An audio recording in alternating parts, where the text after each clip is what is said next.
Salam sejahtera saudara yang kekasih. Kembali kita bertemu dan kali ini kita akan memikirkan dari seri arti iman atau 4 model iman. Ya saudara, yang kita pikirkan adalah bagian yang kedua. Sesudah yang pertama iman aktivitas, maka yang kedua kita melihat iman emosional.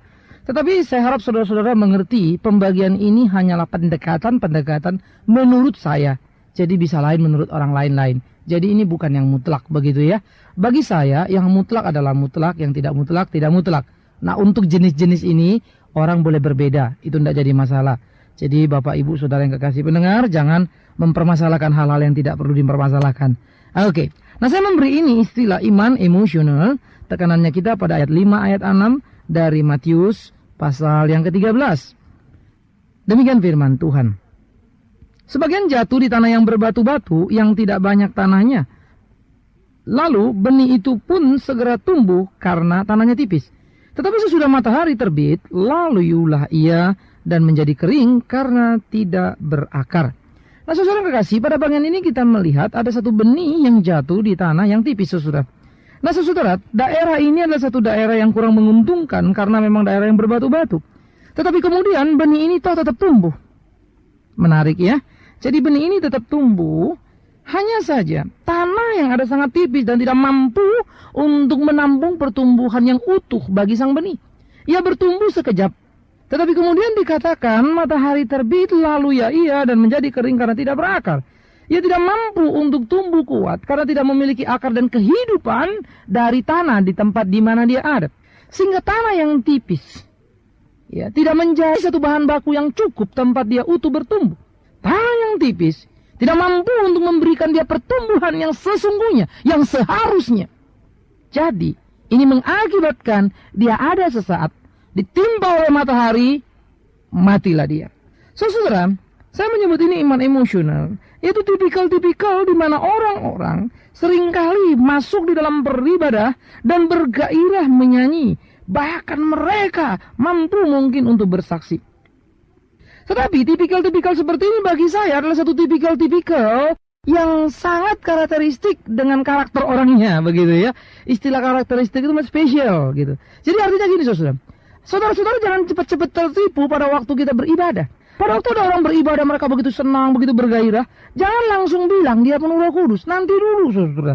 Ada tipe-tipe orang yang memang penggembira.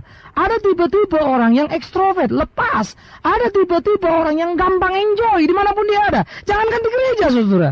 Di nightclub pun dia bisa begitu, di perkumpulan-perkumpulan umum pun dia begitu. Itu memang tipikalnya. Nah, tipikal-tipikal jenis ini adalah tipikal-tipikal yang kelihatannya wah, begitu loh, saudara. Sehingga kadang-kadang kita menjadi tertipu. Saudara bertepuk tangan, dia sudah melompat. Saudara masih berpikir tepuk tangan, dia sudah tepuk tangan. Saudara melompat, dia sudah menari. Ya kira-kira pokoknya selangkah di depan lah. Sampai-sampai kita mau tiru dia, kita masih rada grogi, mungkin penyesuaian diri begitu ya. Dia sudah leading. Lalu kita mulai berpikir, saudara, dia ini penuh Roh Kudus. Nah, saya ini tergolong orang yang mungkin agak iseng begitu ya, kalau kebaktian di waktu-waktu lampau. Saudara. Jadi kalau saya merasa sesuatu kebaktian ini, kok rasanya nggak sejahtera gitu. Mata saya itu ngelirik kiri, ngelirik kanan, saudara. Maka saya wah dan kaget luar biasa. Karena ada orang yang katanya sedang wah, memuji dan menyembah begitu ya. Matanya jelajah kiri kanan. Nunggu-nunggu saudaranya udah datang apa belum. Lalu pas waktu saudara datang, mereka kasih kode tangan. Lalu yang satu ini nyusul dan datang ke situ. Nah saya lagi linglung. Orang lagi penyembahan kok bisa begitu ya. Nunggu-nunggu saudaranya. Atau lihat kiri kanan bahkan kadang ngobrol. Saudara. Saya nggak ngerti lagi. Lalu itu lanjut lagi menyembah lagi begitu ya. Lalu lanjut lagi memuji lagi dan seterusnya. Oh saudara yang kasih. What happened? Apa yang terjadi ini? Sangat mengerikan sekali. Tetapi kadang-kadang kita masuk dalam suasana kebaktian, lalu kita seringkali menjadi tidak lagi kritis karena salah menerjemahkan, jangan menghakimi. Saya pikir orang Kristen memang tidak boleh menghakimi, tetapi perlu mengamati. Ini dua hal yang beda sekali. Kita harus mengamati supaya kita jangan tertipu. Waspadalah, itu peringatan Alkitab kok. Hati-hati terhadap nabi-nabi palsu, itu peringatan Alkitab. Jangan menghakimi, yes. Tetapi sekali lagi, mengamati perlu, menghakimi jangan. Nah jadi, saudara, dalam pengamatan saya seringkali menemukan orang-orang seperti itu. Lalu dalam batinku, aku mulai bertanya, saudara. Ini kok bisa begitu? Lalu saya suka menjelajah pikiran saya sendiri. Seringkali secara jujur, mau ibadah pun saya masih bergumul dalam batin saya. Saya duduk rapi sopan, pokoknya orang kalau lihat dari luar, big man itu bagus sekali. Sopan, saudara. Tapi siapa yang tahu dalam batin saya lagi bergumul? Karena saya nggak mampu konsentrasi untuk beribadah. Ya, dalam batin saya berdoa, Tuhan tolong saya.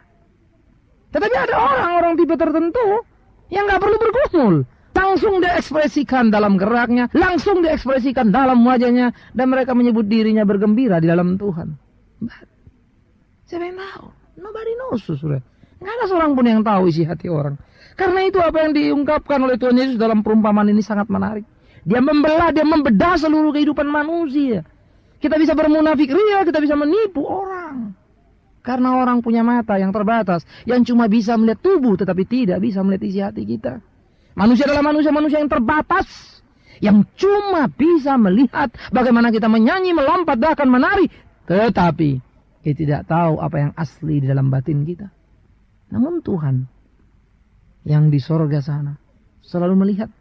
Itu sebab dalam doa Bapa kami menarik satu kalimatnya, ya. Datanglah kerajaanmu, jadilah kehendakmu di bumi seperti apa? Seperti di sorga. Tetapi rupanya pada waktu itu di bumi tidak seperti di sorga, saudara. Karena ibadah-ibadah yang dilakukan ternyata penuh dengan kamuflase, perlu dengan kegembiraan yang palsu. Karena itu memang karakter dari orang yang bersangkutan, atau terciptanya satu suasana yang menghangatkan. Saudara kalau melihat seperti Bon Jovi, seorang penyanyi yang populer datang kemari begitu, ya, atau penyanyi-penyanyi lain, saudara. Lalu mereka bikin konser begitu. Itu anak-anak remaja nonton persis seperti orang yang histeris, sudah kehilangan jati dirinya. Sampai pohon kelapa aja dipelok-pelok. Waktu ditanya oleh wartawan, kenapa yuk pelok pohon kelapa? Aku lagi membayangkan Bon Jovi, dia bilang. Saudara, waktu dia bayangkan Bon Jovi, bonyok lila itu muka itu, ya. Habis cium-cium pohon kelapa, saudara. Bonyok pula lah bibir itu. Dia bayangkan itu Bon Jovi. Kok bisa? Psikologi. Itu bisa dijelaskan, saudara. Ya. Nah, jadi kegembiraan-kegembiraan yang muncul itu tidak jaminan orang dekat dengan Tuhan. Nah, jadi tipe-tipe seperti yang iman emosional, dia gairah emosinya cepat sekali. Orang bisa nangis, langsung dia nangis. Nah, kita selalu identikkan kalau gembira, sedang bergembira, memuji nama Allah, itu orang yang ketawa begitu, ya. Kalau nangis terus kita bilang, oh dia disentuh oleh Roh Kudus. Saudara-saudara, saya bertahun-tahun, belasan tahun jadi guru sekolah minggu. Maafkan, saudara. Dulu saya bangga sekali kalau saya cerita anak-anak nangis. Saya bisa bikin anak-anak nangis, saya bisa bikin mereka ketawa, saya bisa mempermainkan emosi mereka. Karena Tuhan memberi saya bakat untuk bicara, bercerita. Tetapi kemudian hari saya belajar dan saya minta ampun sama Tuhan. Saya salah. Bagi saya, tidak lagi sekedar orang tertawa dan menangis. Itu terlalu kacangan. Itu terlalu rendah. Saya sedang bermain-main dengan kebenaran Allah. Itu sebab Tuhan tegur saya, tuntun saya, pimpin saya. Bagaimana kebenaran itu supaya sampai secara utuh kepada setiap orang. Itulah tugas seorang hamba Tuhan. Dan itu tugasku. Itu sebab saya waktu bercerita di sini atau menyampaikan firman di sini, saya tidak berusaha saudara supaya senang. Saudara boleh senang, boleh suka, boleh tidak. Itu urusan saudara dengan Tuhan kok. Saya sampaikan kebenaran, ini kebenaran. Saya tidak peduli apa komentar saudara. Tetapi saya sangat bersyukur kalau saudara berkomentar bahwa mungkin Pak Big Man kurang baik karena begini. Good point. Saya senang sekali.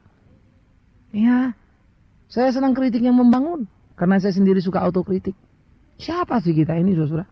Nah, karena di sanalah ada kesejatian ini. Tetapi di dalam iman yang emosional, gairah-gairah yang muncul ini adalah gairah-gairah karakteristik tipikal dengan karakternya. Oleh karena itulah, saudara, usai ibadah, ya, suasana hatinya bergembira. Tetapi saudara, pada waktu dia keluar dari ruang gereja, kemudian dia mulai menghadapi satu realita hidup yang pahit, yang tidak seperti yang dibayang-bayangkan, tidak sesederhana khotbah yang disampaikan oleh pendeta. Kagetlah dia. Maka syoklah dia karena dia berpikir, karena dia orang Kristen, gak mungkin masalah datang. Karena dia orang Kristen, gak mungkin dia susah. Karena dia orang Kristen, gak mungkin dia sakit. Ketika sakit menyentuh, ketika kesusahan datang bertamu, dia sudah lari terbirit-birit, tidak karu-karuan, saudara. Sampai saudara kaget. Loh, ini bukankah orang Kristen yang kulihat dalam kebaktian begitu bergairah, begitu bersemangat. Lekut senggol badai saja, kok udah gak karu-karuan. Wow, saudaraku, jangan kaget. Itu tipikal iman emosional. Yang kelihatan mata bagus. Ketika kenyataan itu terjadi, langsung hangus. Tidak berakar. Tanah di mana firman Tuhan itu hidup, yaitu hatinya sangat tipis. Dia ada di gereja, persis seperti orang yang aktivitas. Hanya yang aktivitas begitu keluar hilang langsung. Karena seturut habis aktivitas, habis pula lah keimanannya. Tetapi yang model kedua ini masih ada sedikit sisa, saudara. Sampai realita datang, matahari itu bersinar, menghanguskan, hangus dia. Tidak mampu bertahan. Kenapa? Tidak berakar. Tetapi ada benih, ada. Tumbuh, kayaknya. Fenomenanya, kelihatannya. Karena itu jikalau saudara ingin menguji diri saudara, jangan uji dengan mengukur berapa kali saudara beribadah. Demi Tuhan, jangan uji berapa kali saudara dalam satu minggu pergi gereja dan persekutuan. Berapa jam saudara berdoa, bukan itu ukurannya. Tapi kualitas yang dihasilkan apa? Bagaimana daya tahan saudara terhadap realita dan kepahitan hidup ini? Itu yang penting.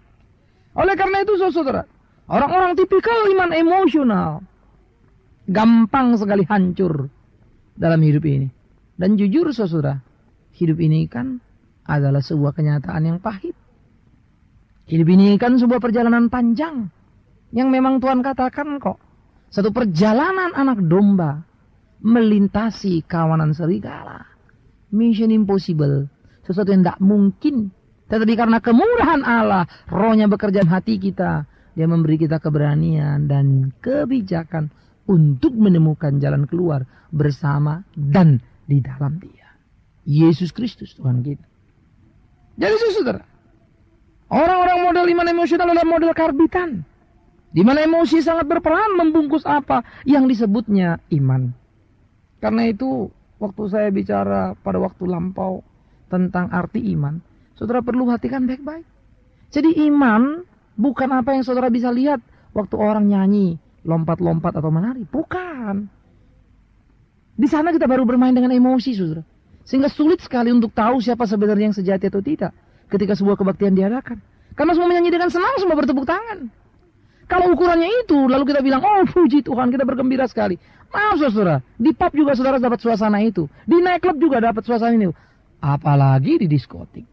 Orang bisa cingkrak gak karu-karuan. 4-5 jam saudara. Gak capek, bingung kan? Itu kekuatan musik saudara. Itu kekuatan musik. Itu sederhana bisa dijelaskan. Gereja gak perlu bangga hanya karena bikin bisa dan seperti itu. Dan saya kira kita adalah orang-orang Kristen yang terlalu picik kalau kita membanggakan itu. Tetapi bagaimana kita bisa membanggakan suasana hati yang sungguh dengan Tuhan? Itu sebab Hana waktu berdoa, ibunya Samuel itu saudara, hatinya hancur lulu, ndak karu-karuan. Doa ndak ngoceh yang nggak bisa dimengerti bahkan oleh Imam Eli. Kamu ini mabok ya? Itu kata imam. Tetapi ocehan yang dituduh oleh Imam Eli sebagai mabok itu justru dimengerti oleh Allah. Menarik kan? Dan bahkan doanya dikabulkan dan dia mendapatkan Samuel saudara. Nggak ada yang ngerti, nggak ada yang demen gitu, nggak ada yang suka dengan melihat Hana berdoa. Imam aja nggak ngerti kok, tapi Tuhan ngerti. Jadi saudara, kalau apa yang kita alami langsung bisa dimengerti, dirasakan manis, jangan buru-buru terus bilang Tuhan pasti ngerti dan Tuhan pasti senang. Nanti dulu. Jangan buru-buru mengatakan inilah Roh Kudus kerja. Nanti dulu. Perlu kejujuran. Biarkan matahari bersinar. Biarkan persoalan datang. Melanda kehidupan orang-orang Kristen. Lalu apa yang terjadi? Yang sejati akan tetap tumbuh. Tapi yang emosional langsung rontok, saudaraku. Perilaku mereka langsung kelihatan. Nggak ada itu yang namanya ibadah mengubah mereka. Yang koruptor ya tetap aja koruptor, saudara. Ya, yang hobinya berdiri di atas penderitaan orang lain, ya tetap aja berdiri di atas penderitaan orang lain, saudara. Satu kali waktu seorang rekan cerita sama saya. Dia kerja sebagai kontraktor, membangun rumah seorang majelis gereja yang katanya sangat rohani. Nah sesudah yang kasih, Alkisah berbulan-bulan tidak dibayar-bayar. Hanya sisa kira-kira 30 juta membangun rumah di daerah elit Jakarta Selatan. Saya nggak usah sebutan namanya ya. Wow, rumah itu sekarang ini udah miliaran harganya. Waktu itu kira-kira 750 juta sebelum Krismon. Utang cuma 35 sisa sudah. Tagih tarso. Sampai satu kali mereka berdebat unik sekali. Si majelis gereja yang katanya rohani itu lalu bilang sama rekan saya, kamu kan Kristen? Loh iya, masa orang Kristen nagihnya begitu sih? Nagih terus, udah dibilang belum gak percaya. Lalu saking jengkelnya rekan saya ini jawab lagi, kamu Kristen? Iya saya Kristen. Masa sih orang Kristen utang mesti ditagih-tagih terus? Jengkel setengah mati saudara. Udah ditagih galakan dia begitu loh. Nah terakhir satu kali dia datang ke situ, herder yang dilepas saudara. Nah saudara yang kekasih, saya ingin mengatakan dia terkenal sebagai majelis. Waktu dicek ke gereja, oh ini orang hebat, orang penting ini. Tapi di mana iman percayanya yang menunjukkan kasihnya? Di mana buahnya? Maaf kalau saya berkata. Begitu keluar, matahari bertiup, angus sudah.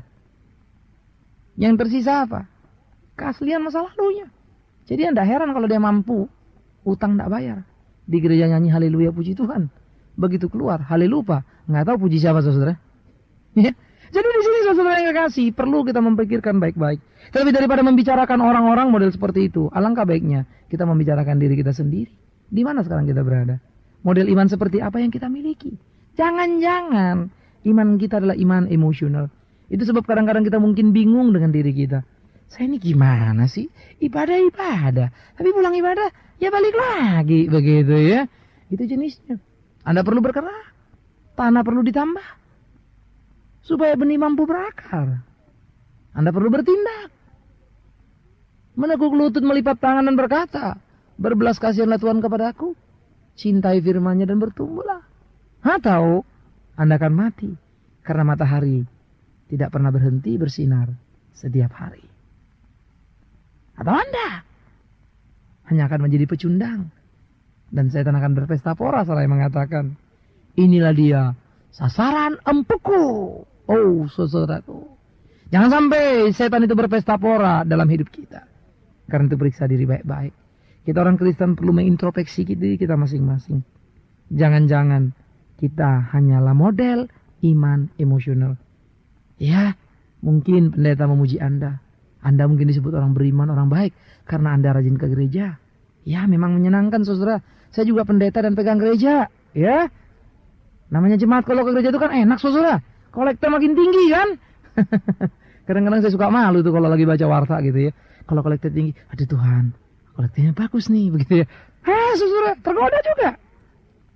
Ya, itu sebagai pendeta saya sangat punya prinsip terhadap uang.